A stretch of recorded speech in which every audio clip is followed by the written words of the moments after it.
Korea जिले में किसानों को लगातार यूरिया खाद की कमी का सामना करना पड़ रहा है। समितियों में पर्याप्त खाद नहीं होने से किसानों को खेती किसानी में समस्या होने लगी है। किसान खेती करने से पिछड़ने से डरने लगे हैं। दरअसल कोरिया जिले में समय पर मानसून आने के बाद किसान जहां खुश होकर खेती किसानी के काम में लग गए, वहीं जिले के सहकारी समितियों में समय पर यूरिया खाद बीज की पूर्ति नहीं होने से किसानों को इसका सीधा लाभ नहीं मिल पा रहा है। और एक और जहां मिलावटी खाद धड़ल्ले से बाजारों में बिक रहे हैं, वहीं दूसरी तरफ समितियों में पर्याप्त यूरिया खाद नहीं मिलने से किसानों के चेहरे पर मायूसी छा गई है। लगातार किसान परेशान हो रहे हैं। इसी कड़ी में कांग्रेस कमेटी के द्वारा पटना सहकारी समिति पहुंचकर विरोध प्रदर्शन किया गया व राज्यपाल के नाम पटना तहसीलदार को ज्ञापन सौंप सही समय पर किसानों को खाद उपलब्ध कराए जाने की मांग की गई। इस कांग्रेस कमेटी का आह्वान है कि पूरे छत्तीसगढ़ में सभी किसानों के साथ जो है खाद की कमी है, बीज की कमी है और उनको उपलब्ध नहीं हो पा रहा है। साथ ही यहाँ जो अनावारी हुई है, जो सिंचित ज़मीन को असिंचित करके किसानों का जो कृषि ऋण कम कर दिया गया है, इन सभी बात को लेकर आम जनता को जागरूक करने के लिए प्रदेश कांग्रेस कमेटी ने आह्वान किया सभी जिलाध्यक्षों को कि पूरे प्रदेश में जितनी भी सहकारी समितियां हैं उसके सामने आप धरना प्रदर्शन करें और किसानों को जागरूक करें और शासन और प्रशासन को ये कहें कि समय पर खाद बीज और उपलब्ध हो और किसानों को किसी भी प्रकार की परेशानी ना हो। और जो ये सिंचित और असिंचित ज़मीन वाला जो लफड़ा है, जिसमें किसानों का मान लीजिए 2.5 एकड़ ज़मीन में 25,000 का ऋण जो होता था ब्याज रहित ऋण, वो अब घटकर 20,000 हो गया है। तो कहीं ना कहीं ये किसानों के साथ अन्याय हो रहा है। बीज की कीमत बढ़ गई है, मजदूरी बढ़ गई है। किसानों को जो आप सुविधा देना चाह रहे हैं उसमें आप कटौती क्यों कर रहे हैं? आप उद्योगपतियों को हज़ारों लाखों करोड़ का कर्ज माफ़ कर सकते हैं, लेकिन एक किसान को 25,000 का ऋण देने में आपको क्यों तकलीफ हो रही है? इस प्रकार का भेदभाव क्यों?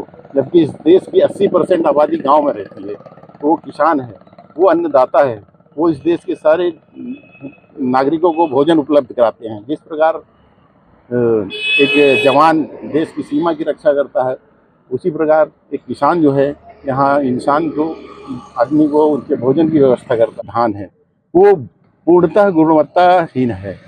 वो जो धान है हाइब्रिड का जो धान होता है और जो संशोधित धान है, इसका मिक्सचर कर उसको बेचा जा रहा है। और सोसाइटी से जो किसान धान लेता है उसको यदि वो बोनी कर देता है या रोपाई कर देता है तो आधा धान पता चला कि 90 दिन में फूटने लग जाता है, आधा धान 120 दिन के बाद भी नहीं फूटता है।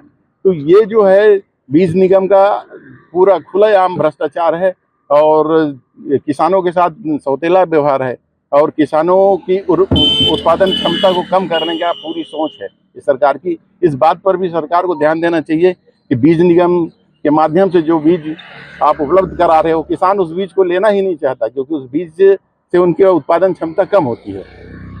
तो क्या है, समिति को आरोप नहीं है, वो जिला स्तर की बात है, ऊपर स्तर की बात है। जो खाद बीज की जो कमी बता रहे हैं, गुणवत्ता के बारे में बता रहे हैं, जो आज धरना हुआ है वो जिला स्तर की बात है, पर्टिकुलर किसी समिति का नहीं है।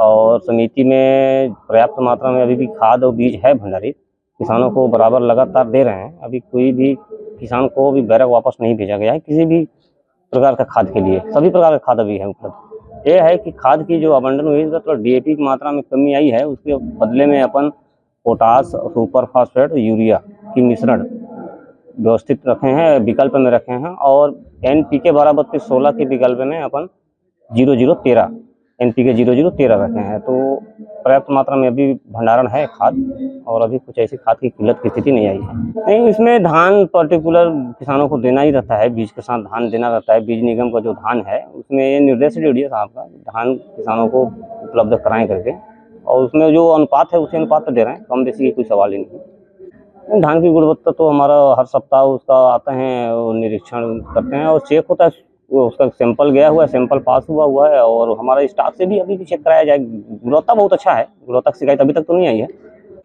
हाँ, हमारे पास अभी अब देखिए लगभग 75% कृषकों को हम खाद बीज उपलब्ध करा दिए हैं, बचे 25%। तो उसके लिए हमारे पास अभी लगभग 400 कुंटल पीके का 20-20-0-13 उपलब्ध है। 100 कुंटल डीएपी आज प्राप्त हुई है और सुपर फास्फेट है 200 कुंटल, यूरिया है अपने पास अभी लगभग 1500 कुंटल।